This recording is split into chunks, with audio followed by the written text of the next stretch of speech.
네, 지난주 이 시간에 화성 연쇄 살인 사건의 유령 용의자 이춘재가 화성 사건을 모두 자신의 소행이라며 자백했다는 소식 전해드린 적이 있습니다. 이 자백을 하기 전에 이 씨가 조사를 하러 온 여성 경찰 프로파일러, 즉 범죄 심리 분석관에게 이런 말을 했다고 합니다. 여성 프로파일러의 손을 유심히 보더니 손이 참 예쁘시네요. 손 한번 만져봐도 될까요? 라고 했습니다.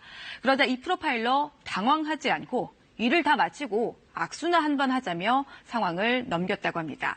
그러고 나자 이 씨가 자백을 하기 시작했다고 합니다.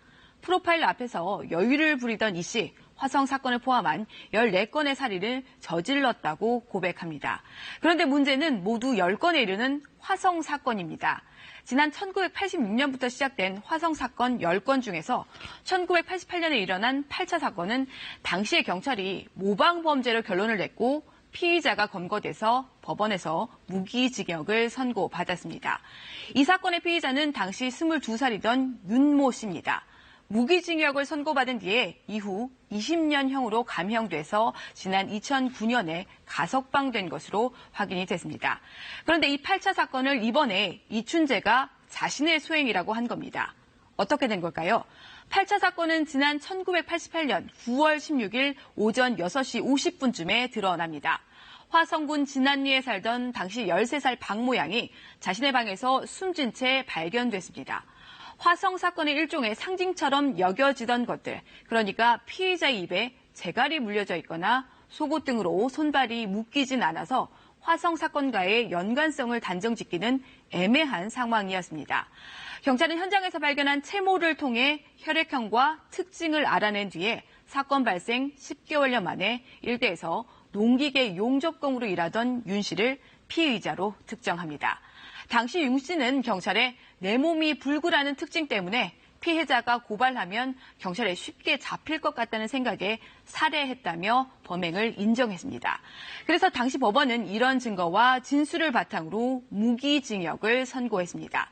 그런데 윤 씨가 지난 2003년 한 언론과의 인터뷰에서 법원의 판결과는 정반대의 이야기를 합니다. 지나간 일을 구구절절 말하기는 싫다.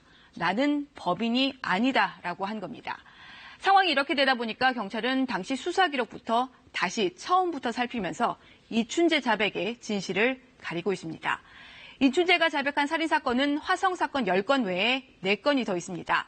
일단 경찰은 이 4건의 사건을 진술의 신빙성을 검증하고 있다는 이유로 확인해주지는 않고 있습니다. 일부 언론 보도에 따르면 화성 사건을 제외한 4건 중 2건은 충북 청주에서, 나머지 2건은 화성 일대에서 벌어진 사건입니다. 대부분 장기 미제 사건으로 남아 있었습니다.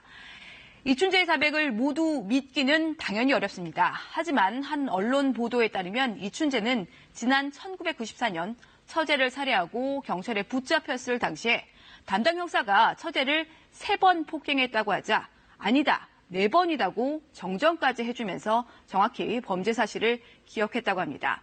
이번 자백 때도 그림까지 그려가면서 진술을 했다고 하죠. 일단 지금으로선 진술의 신빙성을 검증하기 위한 경찰 조사 결과를 기다려 봐야겠습니다. 친절한 뉴스였습니다.